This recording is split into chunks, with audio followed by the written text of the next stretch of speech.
नमस्कार, प्रणाम, हर हर महादेव। हम हैं प्रियंका देवी कुशवाहा और हमारे यूट्यूब चैनल भोजपुरिया गीत में रउआ सभे के स्वागत होड़ुए। तो रउआ सभे के बीच में बहुत प्यारा सा सुंदर सा एगो बेटा विवाह गीत हम लेके आ गइल बानी। गीत के पूरा जरूर सुनम जा, वीडियो के लाइक शेयर जरूर करब जा। अभी तक ले चैनल के सब्सक्राइब नहीं जा कैले तो चैनल के भी सब्सक्राइब जरूर कर ले अब जा, और कमेंट बॉक्स में लिख के भेजम जा हमारे गीत कैसन लागल और गीत के कहाँ से सुना तनी जा। तो चलिए जरूर सबे के हम गीत के सुनावतनी। सांझले आपन पापा बेटा के बारात हो, अरे धरती आकाश बादल थर थर काँपे हो, अरे धरती आकाश बादल थर थर काँपे हो।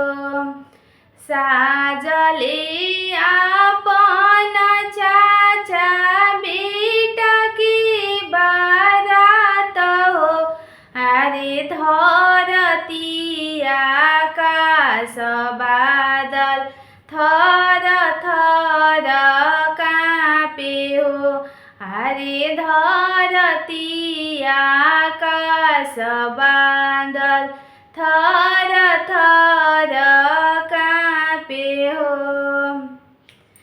जब बरतिया बगैचा बीचे गइले हो, अरे बाग के सुगावा सब खिलले आकाश हो, अरे बाग के सुगावा सब खिलले आकाश हो।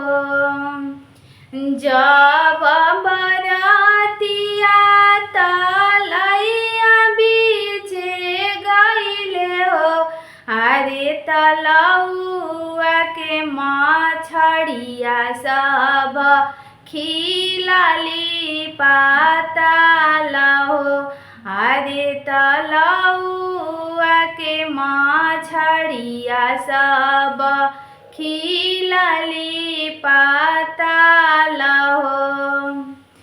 जब बरतिया दुआरे बीचे गइले हो, यारे पापा बेटी के पापा हन लेके वाड़ी हो, अरे पापा बेटी के पापा हन लेके वाड़ी हो। किया समधी लूटे रउआ आईनी गैया से बछड़ुआ हो, यारे किया समधी लूटे रउआ घरवा दुआर हो, अरे किया समधी लूटब रउआ घरवा दुआर हो। नाही हम लूटब समधी गैया से बछड़ुआ हो, अरे नाही हम लूटब समधी घरवा दुआर हो, अरे नाही समधी लूटब हम घरवा दुआर हो।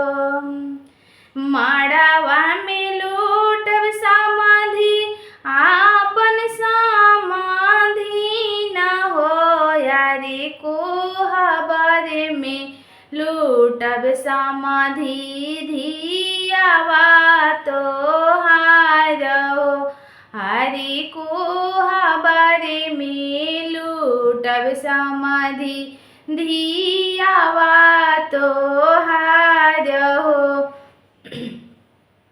हरे कोहबर में लूटब समधी बेटवा यापन हो।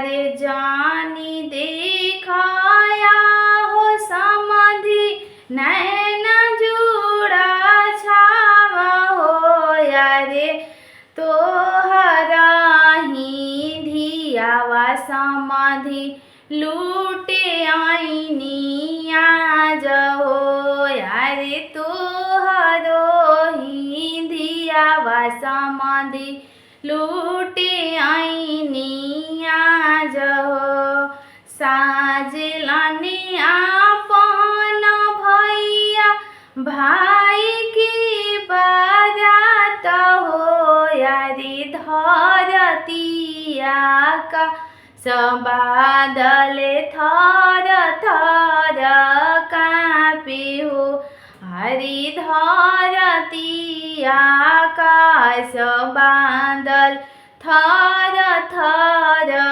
काँपे हो।